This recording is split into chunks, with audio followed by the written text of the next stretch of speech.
Com o objetivo de demonstrar as metas fiscais do município referentes ao segundo quadrimestre do ano, a Comissão de Finanças realizou uma audiência pública no dia 9. O secretário da pasta, André Oliveira Castro, anunciou uma receita de R$ 2.125 milhões entre os meses de janeiro a agosto, enquanto as despesas do período somaram R$ 2.148 milhões. Gostaria de dizer que, em que pese um cenário de diminuição da atividade econômica, a nível Brasil, mas a gente tem aqui no município ainda alguns resultados bastante positivos, mostrando o quanto o município de Guarulhos é pujante em relação à média, tá certo? A gente tem uma desaceleração no crescimento, como a gente vai observar, mas alguns elementos de destaque colocam isso. O líder da oposição, Geraldo Celestino, do PSDB, considera que os índices apresentados refletem uma má gestão fiscal do município. O município vem passando por um momento difícil, queda de arrecadação, que isso é em todo o país, principalmente na questão do ICMS. Mas Guarulhos faltou um planejamento da despesas e receita.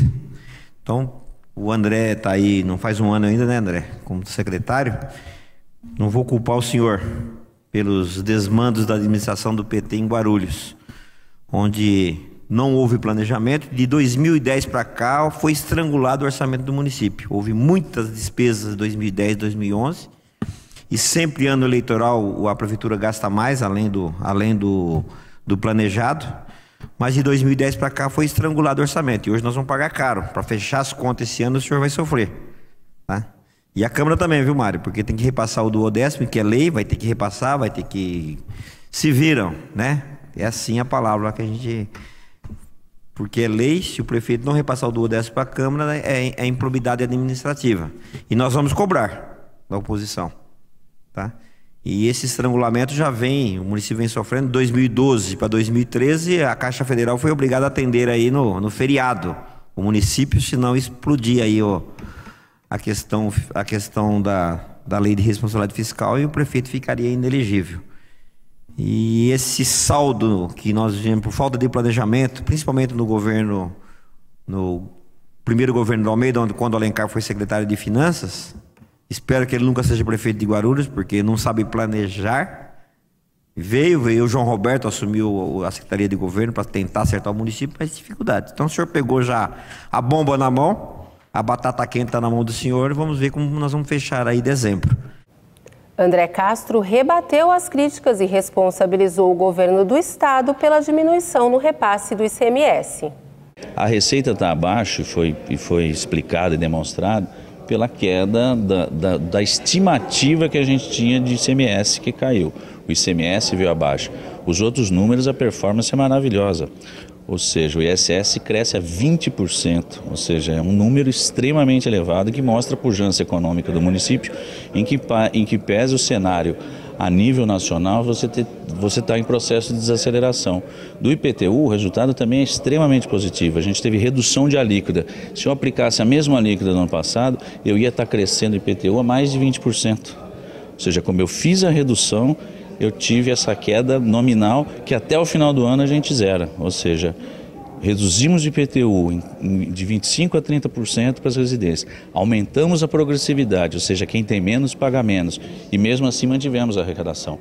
Então os números de performance no que diz respeito ao município são extremamente positivos. No que diz respeito aos dados estaduais, já não são tantos, e é esse o ponto, obviamente, de discórdia que a gente tem, mas que é fundamental esse debate com a oposição, enfim, faz parte, é para isso que a gente está aqui, é para fazer esse debate. Com relação ao IPTU, que houve essa diminuição na alíquota, a Prefeitura ela vem implantando medidas para tentar recuperar essas alíquotas de outra maneira, para tentar fazer com que mais pessoas paguem o IPTU. Quais são essas medidas? E se pretende implantar novas medidas também para recuperar mais ainda, né? Porque houve essa queda de fato.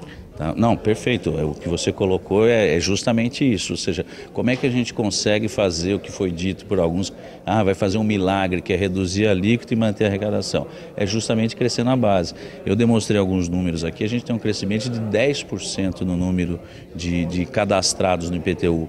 De outro lado, a gente foi mais rigoroso com os benefícios. Ou seja, a gente cruzou os CPFs para ver se um benefício como o IPTU para aposentado não estavam indo para 2 imóveis, uma série de medidas que a gente fez com que fosse justo, ou seja, é manter a arrecadação com diminuição da alíquota.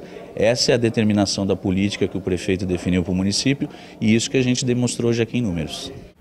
O secretário ressaltou os investimentos da Prefeitura nos setores de educação e saúde, que correspondem a 25% e 30% do orçamento, respectivamente.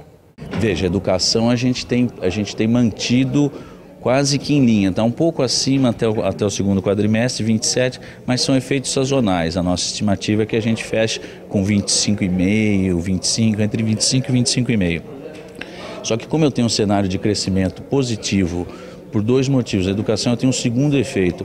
Como a gente tem uma demanda, a demanda na educação ela é crescente, a gente atende cada vez mais pessoas, você também aumenta os repasses do Fundeb. Então, mesmo eu mantendo os 25, com a aceleração de ganhos reais que eu tenho na carga, na arrecadação, mais os ganhos do Fundeb, eu tenho um crescimento do gasto na educação sempre acima do crescimento real. Então é extremamente positiva a performance, mesmo eu mantendo os 25. Com a saúde é a grande prioridade de governo, a gente tem como teto os 18% e a gente investe 10% do orçamento a mais nessa área.